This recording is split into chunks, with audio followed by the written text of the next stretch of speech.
Je vais vous partager des petits témoignages où je suis allé. OK? Puis pourquoi je vous dis ça, là? Il y a tout le temps deux façons de répondre à ce que je vous dis, là. Soit vous allez dire, lui, c'est un menteur, c'est un illuminé. Et soyez bénis si c'est ça que vous pensez, mais je vais continuer à avoir des malades guéris, puis vous allez continuer à rien faire. OK? L'autre option, c'est de dire, c'est quelqu'un de loin qui a reçu quelque chose sur lui. Il y a un ange qui l'a touché. Il y a des anges qui ont touché sa bouche avec une pincette de feu, comme Isaïe, puis il est devenu oint tout d'un coup. Vous avez raison, je suis oint, ça s'appelle la nouvelle naissance. OK? Maintenant, on passe à l'étape suivante. L'autre façon dont vous pouvez réagir, c'est Dieu fait exception de personne. Si j'ai le même Saint-Esprit que Joe a, puis je fais la même chose que Joe fait, je vais avoir les mêmes résultats que Joe voit. Je vous suggère d'adopter cette attitude-là. OK? Parce que moi, j'ai fait ça avec d'autres hommes dans ma vie qui m'ont inspiré, puis je vous commence à voir de plus en plus les choses que je veux voir. Puis je peux vous garantir que quand vous allez commencer à les voir, vous allez en vouloir plus. OK? Vous allez comprendre pourquoi les disciples étaient excités quand ils sont revenus vers Jésus. Amen? Donc, je vais commencer mon histoire par « Il était une fois ». Mais en fait, la vérité, c'est qu'il était plusieurs fois, parce que je suis allé plusieurs fois. Mais il était une fois. Je vais en prendre une assez récente, au mois de février cette année. J'ai vu dans ma Bible que ça me disait d'aller. Fait que je suis parti avec une amie, puis on est allé au centre commercial à Granby. Donc, j'ai rempli le critère numéro 1. Ensuite, ça nous dit « Guérissez les malades qui s'y trouveront ». Alors, j'ai vu un monsieur, il fitait dans mon critère parce qu'il était devant moi, puis je l'ai vu. Fait que je l'ai approché. Bonjour monsieur, ça va bien? C'est un monsieur que ça donne que ça allait bien. C'est un monsieur qui est assez ricaneux, assez âgé. Et puis, bon, j'ai demandé, avez-vous de la douleur quelque part? Puis là, il nous explique qu'il a des problèmes avec ses genoux. Ça fait une quinzaine d'années qu'il a des problèmes avec ses genoux, puis il devrait faire des exercices le matin pour les réchauffer, mais il ne le fait pas, fait qu'il endure sa douleur. Et ce monsieur-là, c'est un athée. Oh, qu'est-ce qu'on fait avec ça?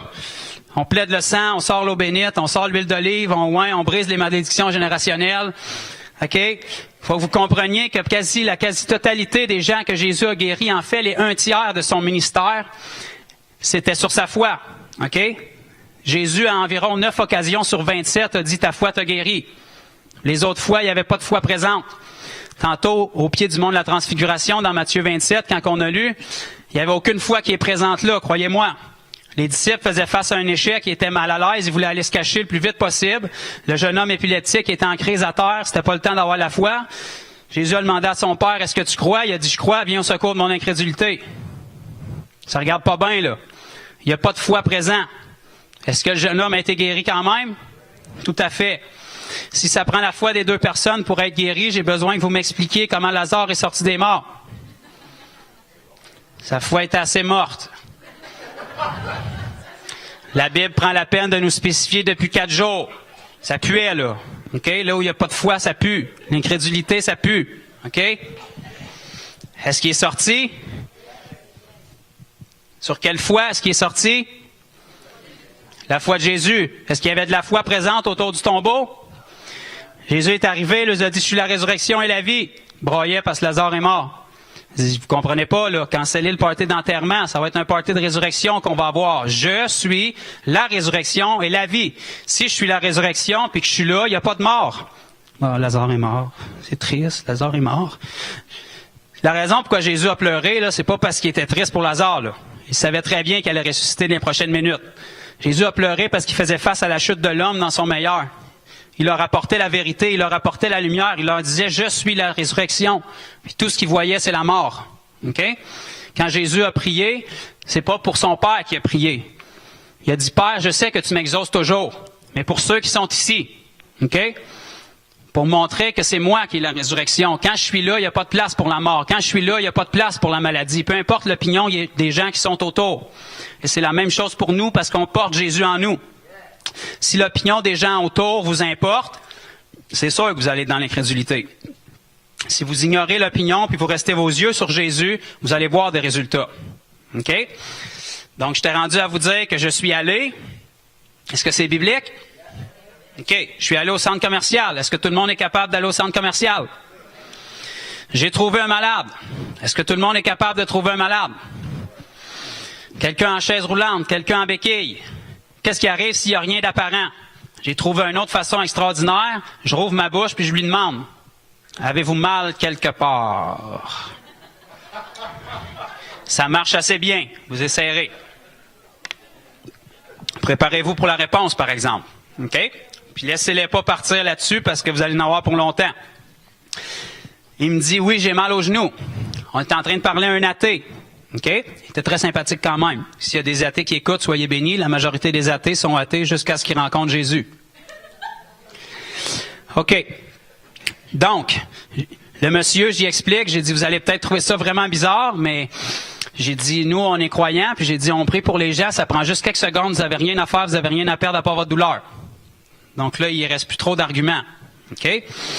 Il a accepté qu'on prie pour lui parce que mon ami qui était avec moi, ben, il la trouvait plutôt jolie. Ça faisait longtemps qu'il n'avait pas vu une fille à ses genoux prier pour lui, fait qu'il a accepté. OK? Est-ce que Dieu a été offensé parce que ses pensées étaient impures? Vous allez voir, si vous guérissez les malades, il y en a qui vont donner louange à Dieu en sacrant après avoir été guéris. Est-ce que Dieu savait qu'il allait sacrer? Est-ce que ça l'a offensé? Est-ce que l'Esprit Saint est parti se purifier dans le temple céleste parce qu'il a entendu un blasphème? Dieu est beaucoup plus grand que ça, là, OK? La seule personne que ça offense, c'est nous. Est-ce que quelqu'un ne sera pas guéri parce qu'il y a une cigarette dans la main? Non. La seule personne que la boucane dérange, c'est vous. OK? J'encourage pas les gens qui fument, j'encourage pas les gens qui ont des pensées impures, mais il faut comprendre, un pécheur, c'est normal qu'il vive dans le péché. C'est ce qui le caractérise. De la même manière qu'un saint, c'est normal qu'il vive dans la sainteté. C'est ce qui nous caractérise. Amen? Soyez honnêtes, quand vous étiez pécheur, vous étiez pécheur. On va être franc, là. Donc, le monsieur, il a accepté qu'on prie pour lui. Mon ami s'est mis à genoux, il était en extase. Elle a prié pour lui. Comment est-ce qu'elle a prié? Comment la douleur de sortir de ses genoux, maintenant? OK, testez. Plus de douleur. C'est un peu inquiétant quand un Dieu qui n'existe pas vient de te guérir. OK? Parce que le monsieur, c'est un athée. Tout ce qu'il sait, c'est qu'on a prié pour lui dans le nom de Jésus, puis sa douleur n'est plus là. Mais il ne réalise pas vraiment ce qui vient d'y arriver, il ne sait pas trop quoi faire avec ça, fait qu'il rit. Il fait juste rire d'une manière mal à l'aise, puis il part sur d'autres choses. Fait qu'on commence à lui témoigner l'Évangile un peu. Un genou qui a été guéri instantanément, l'autre, j'ai reprié une fois pour lui, sa douleur est partie. On y témoigne un petit peu, c'est tout. Je n'ai pas commencé à sortir ma Bible, à commencer à y expliquer comment est-ce que les sacrifices étaient offerts dans le temple. J'ai pas fait une enquête sur les malédictions générationnelles sur sa vie. C'est pas ça qu'on s'en vient faire. On s'en vient manifester Christ, la semence est plantée, puis Dieu va faire croître la semence. Faites juste le croire, puis vous allez voir des résultats. OK? Le monsieur, il a été guéri. La seule raison pourquoi il a écouté ce qu'on avait à dire, c'est parce que mon ami était avec moi, puis il a trouvé agréable à regarder. OK? C'est la seule raison. Il est parti comme ça, exceptionnellement. Moi, j'ai des cartes avec moi d'habitude de ma chaîne YouTube, Facebook. Des fois, si les gens veulent un contact ou quelque chose, on leur laisse. Mais exceptionnellement, cette fois-là, on y en avait pas laissé. Est-ce que j'ai scrappé le plan de Dieu pour ça? Vous allez voir, Dieu est plus intelligent que ça, puis il a réussi à tirer ça pour sa gloire quand même. Le monsieur continue, puis nous, on continue. Moi, je l'ai oublié, là. Je peux vous dire, je me souviens pas de tous les gens qui ont pris pour, là. Il y en a trop. Fait qu'on continue comme ça. Je continue à faire ce que je fais. Est-ce que j'ai arrêté parce que j'avais pas de nouvelles de ce monsieur-là? Est-ce que je suis tombé en prière puis en jeûne chez nous? Puis je vais prier puis je vais persister jusqu'à temps que je vois ce monsieur-là venir à l'Évangile. Puis en attendant, je vais fermer les yeux sur tous les besoins que je vois en disant que Dieu m'a équipé d'un mandat spécial pour cette personne-là puis que je peux plus rien faire d'autre. Non, Dieu a dit aller, on va. On sème. Quand c'est semé, on passe au suivant. On sème. Okay? Soyez des mitraillettes remplies de semences, là, puis que personne ne soit à l'abri. Vous semez partout. Donc, on continue. On voit des malades guéris chaque semaine. On partage Jésus. On voit des choses extraordinaires se produire. Quelques mois plus tard, je publie une vidéo sur Facebook d'une dame qui avait été guérie d'une hernie discale qu'elle avait depuis 34 ans. Ça faisait 30 ans qu'elle n'avait pas touché le sol. Elle a été guérie. Ça a eu un certain effet sur la dame. Et puis évidemment, ben, des vidéos comme ça choque les incrédules. Donc je salue les incrédules si vous écoutez. Et puis il y a des gens qui mettaient des mauvais commentaires, puis il y en a d'autres qui mettaient des commentaires plus bons, puis ça c'est normal. Si vous commencez à faire quelque chose, vous allez être critiqué. Je vais vous donner un bon truc, si vous voulez pas de critique, faites rien. OK? Donc tout d'un coup, il y a un commentaire qui arrive d'une madame, son nom a cliqué dans mon oreille parce qu'elle avait le même nom de famille que le monsieur qui a été guéri. Fait que je me dis, fait que la madame, elle venait d'écrire, elle dit, moi, c'est mon mari qui a été guéri de ses genoux, il y a quelques mois, puis il est complètement guéri depuis, ça marche. Fait que je réponds à la dame, son nom me cliquait quelque chose parce que je connaissais son fils un petit peu, fait que je lui réponds, oui, Jésus aime vraiment ça, se présenter aux gens par la guérison, puis Dieu veut pas seulement guérir vos corps physiques, il veut guérir votre vie en entier si vous lui donnez. Si jamais ça vous intéresserait d'entendre l'Évangile, ben vous avez juste à nous le dire, ça va me faire plaisir d'aller vous l'annoncer. Ça reste comme ça. Quelques semaines plus tard, je me lève un matin, j'ai un message. La même madame. Oui, j'aimerais beaucoup entendre l'Évangile. Donc, je suis allé, j'ai trouvé un malade. J'ai prié pour le malade. Jésus l'a guéri à travers moi. Et puis, il semblerait que la semence ait grandi. Donc là, qu'est-ce que je fais? J'ai dit à madame, parfait, où est-ce qu'on peut se rencontrer? Fait qu'elle dit, vous pouvez venir chez moi. J'apprends que la madame, c'est ma 4e ou 5e voisine en arrière de chez moi, dans l'autre rue. Fait que je me dirige là un après-midi, puis mon père était à Granby, justement, fait qu'il s'en vient avec moi. Puis on arrive chez la dame, on n'a plus aucune place dans le stationnement pour se parquer. Elle a une grande maison avec un gros stationnement, le parking est plein. On rentre dans la maison, elle a un gros solarium, il y a à peu près 20 personnes là. La madame, elle avait fait comme les anciennes annonces Pacini, puis elle a amené toute sa famille. OK?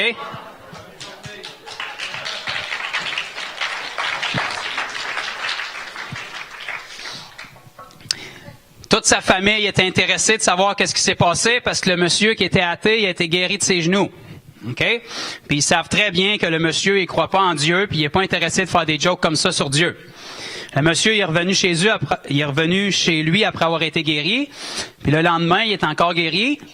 Puis le lendemain, il est encore guéri. Puis tous les matins, il allait au même restaurant déjeuner avec des gars qu'il connaissait. Puis au début, les gars se moquaient de lui parce qu'ils pensaient qu'il niaisait. Fait qu'il se cachait dans la fenêtre du restaurant, puis il le regardait marcher jusqu'à son auto pour savoir s'il fakeait. Puis finalement, au bout d'un mois, ils se sont rendus compte qu'il peut pas être un aussi bon acteur que ça. Fait qu'ils ont commencé à poser des questions. Fait que lui, il a commencé à parler de ça à tout le monde qu'il rencontrait. Fait que toute sa famille qui avait des besoins ont rempli la maison. OK? Fait que là, on est arrivé là. Qu'est-ce qu'on a fait? Aller trouver les malades. Guérissez-les.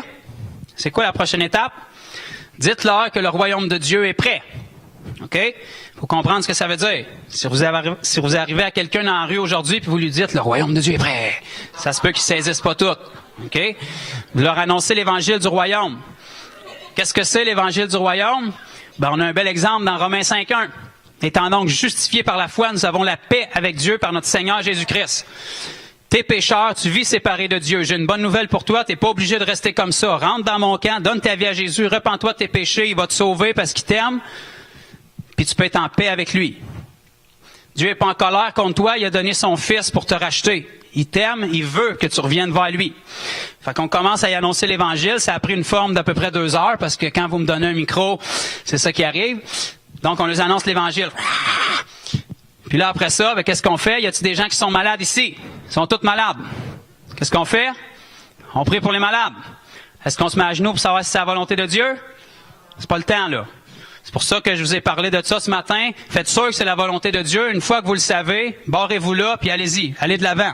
OK? On commence à prier pour les gens. Ils sont guéris. Pow! Pow! Pow! Tous les gens qui ont été là ont été guéris à 100% ou à 80% ou à 50%, mais il y a eu une amélioration sur tout. Ça reste comme ça. La madame a dit, je vais être le contact avec le reste de la famille, mais bref, elle dit, je te redonnerai des nouvelles. Une semaine, c'est cool ou quelque chose comme ça, parce qu'elle allait pas souvent sur Internet. Elle me réécrit, elle dit, j'aimerais ça en savoir plus. J'aurais plus de questions. Je la rencontre chez eux avec mon père, avec un autre monsieur. On y témoigne l'Évangile, on y donne des Bibles. Quelques semaines après, je la baptise.